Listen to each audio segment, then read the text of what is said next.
ये एक वक्त था जो ख़त्म हो गया, ये एक लम्हा था जो बात होगी। अब दौरे जदीद के अंदर क्या हो रहा है, जैसे अभी आप बाहर कवर कर रहे थे, मैं तो वापस चले गया था, मैं थोड़ा रात को सो नहीं पाया था। जब मैंने कुछ वीडियोस देखे, मैं देखना चाह रहा था ये लाठियाँ कहाँ बरसाई जा रही हैं, इसलिए मैं वापस आया हूँ।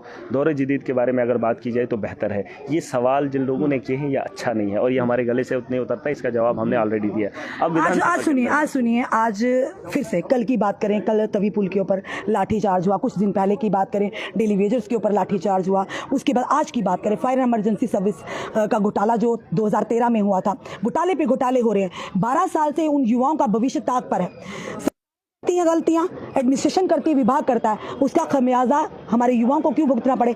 आज भी उन पर लाठीचार्ज हुआ। सवाल आपने किसी भी भाजपा से पूछा, उन्होंने क्या जवाब दिया? अभी पूछा उनके, वो कह रहे हैं कि ये उमर अब्दुल्ला जी को देखना चाहिए। तो होम विभाग तो अब एक बात देखिए, यही बात मैं कह रहा हूँ, भाजपा के लोगों को कोई हक भी नहीं है इस मसले पे बात करना और ना ही आप लोग उनसे इन सवालों के जवाब पूछे, क्योंकि ये जो लाठियां बरसाई गई हैं अभी जो बाहर हों या तवी पुल पे बरसाई हों या कश्मीर के अंदर हो, आपने ये तमाशा आज ही देखा, कोई नई बार देखा कि आज से पहले? 10 साल से देखते आ रहे हैं। तो 10 साल के अंदर बेहतर ये लोग भी तो थे जब वही सवाल किया। एलजी का शासन था। देखिए, यहाँ सरकार के अंदर मैं सरकार का हिस्सा हूँ, मैं आम आदमी पार्टी से हूँ, यहाँ कांग्रेस समर्थन दी है, यहाँ पीडीपी समर्थन दी है, यहाँ अन्य जो है इंडिपेंडेंट एमएलए ने समर्थन दिया।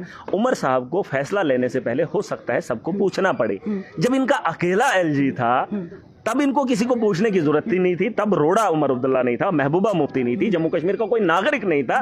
तब इन्होंने एलजी को क्यों नहीं बताया धड़ाधड़ परमानेंट कर दो, जम्मू के लोगों को ही रोजगार दो? इन्होंने रेत बिकवाई है, रेत का टेंडर नहीं दे पाए ये लोग, रेत को अपना ठेकेदार नहीं दे पाए, रेत का ठेकेदार भी बाहर का है। इनको पूछो तुम्हारी औकात क्या है बात करने की, जो बाहर इस वक्त डंडे मारे जा रहे हैं, क्या ये सरकार का हिस्सा है? मैं तो शर्मिंदा हूं कि सरकार को इस पे कार्रवाई करनी चाहिए। फायर एंड इमरजेंसी का मामला आज का नहीं है। अगर उसमें घोटाला हुआ है तो एलजी ने इंक्वायरी क्यों नहीं की? इन्होंने तो जिसका बाप कहीं पाकिस्तान में गया था किसी जमाने में, उसके खिलाफ इन्होंने कागज निकाले। अरे जिसमें तुम्हारी सरकार में बैठे तुम्हारे एडमिनिस्ट्रेटर के लोगों ने घोटाला किया, उस पर कार्रवाई नहीं करोगे? सुन लीजिए, एक आईएएस हो या एक केएस ऑफिसर हो, जिसने ये रिक्रूटमेंट की है और जिसने ये घोटाला किया है, उस पर कार्रवाई हाथ डालने से क्यों डर रहे हैं ये लोग? वो तो बीजेपी भी डर रही है और यहाँ की आज की सरकार भी डर रही है। मैं चाहता हूं उनके खिलाफ कार्रवाई होनी चाहिए और जो बच्चे रोजे से हैं, जिन पर लाठियां चलाई जा रही है, उनके साथ इंसाफ होना चाहिए। एलजी मनोज सिन्हा जी ने भी वायदा किया था भारतीय जनता पार्टी के एक एक नेता के पास, वो युवा गए थे, उन्होंने कहा था हमें इंसाफ दीजिए, उन्होंने आश्वासन मिला था कि इंसाफ होगा। अल्टीमेटली ये मामला जो एलजी मनोज सिन्हा जी तक पहुंचा, परोस कर दिए उन्होंने सारे तथ्य।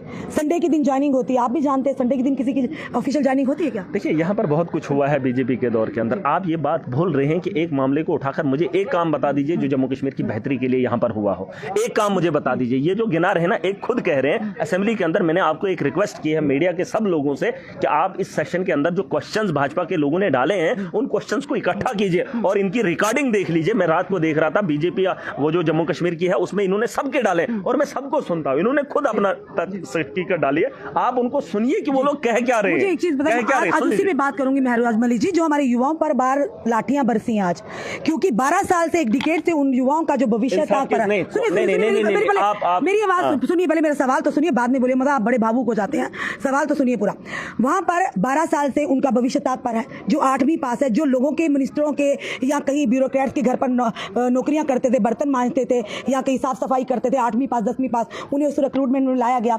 जो हाईली क्वालिफाइड थे उन्हें बाहर का रास्ता दिखाया गया। संडे के दिन ज्वाइनिंग होती है, हाउस बोर्ड में बैठकर पेपर होते हैं, पेपर लाखों के हिसाब से बेचे जाते हैं, एक परिवार के 6-6 बच्चे, उन्हें नौकरियां दी जाती हैं।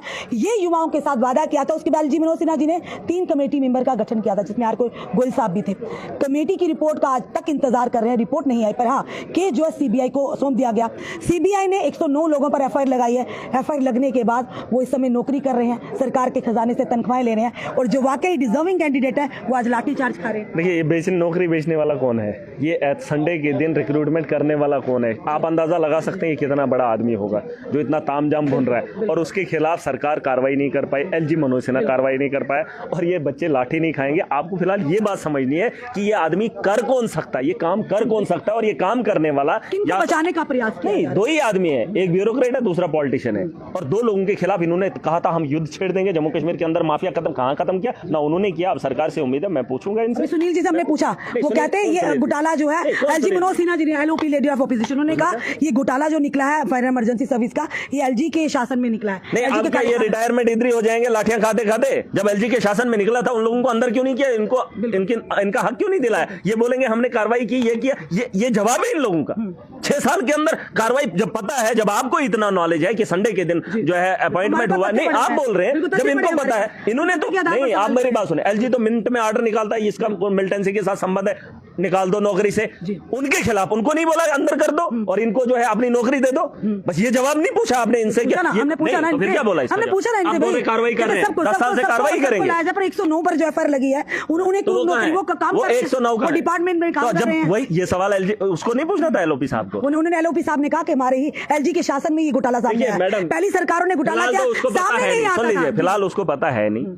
ये जो है ना, जिन लोगों ने संडे को ऑर्डर करवाया है, वो संडे से एलजी मनोज सिन्हा से भी बात हुई है, उसी आदमी ने संडे को एलजी मनोज सिन्हा से भी बात की है, ठीक है।